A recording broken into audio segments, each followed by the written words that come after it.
तो दोस्तों हम लोग पढ़ रहे हैं पास्ट कॉन्टिन्यूअस टेंस।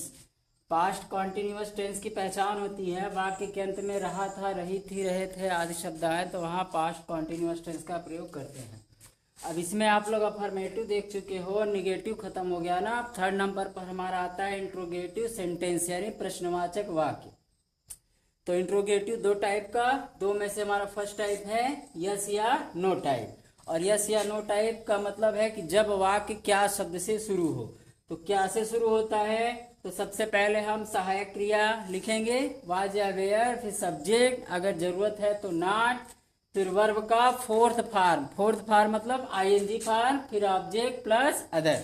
जैसे क्या मेरी भैंस घास खा रही थी, कौन खा रही थी, मेरी भैंस। तो मेरी भैंस है एक वचन, एक वचन के साथ वाज, बहुवचन के साथ वेयर। तो वाज यानी क्या, माय बफेलो मेरी भैंस। फिर मेन वर्ब में आईएनजी है ना, वर्ब का फोर्थ फॉर्म मतलब आईएनजी फॉर्म। खा रही थी, ईटिंग, क्या खा रही थी, घास, तो grass. Was my buffalo eating grass. Next, क्या रघुवीर फोटो नहीं खींच रहा था, कौन नहीं खींच रहा था, रघुवीर। तो पहले लिखेंगे वाज, फिर रघुवीर, फिर नॉट, फिर मेन वर्ब में आईएनजी खींच रहा था यानी क्लिकिंग, क्या खींच रहा था, फोटो। तो ये हो गया फोटो कि वाज रघुवीर नॉट क्लिकिंग फोटो। क्या गायें मैदान में नहीं दौड़ रही थी, वेयर काउज नॉट।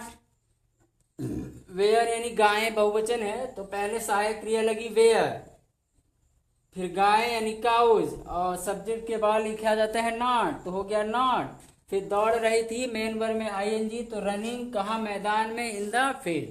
तो ये है हमारा पास्ट कॉन्टिन्यूअस का इंट्रोगेटिव सेंटेंस फर्स्ट टाइप। अब इसके बाद हम लोग देखेंगे सेकेंड टाइप।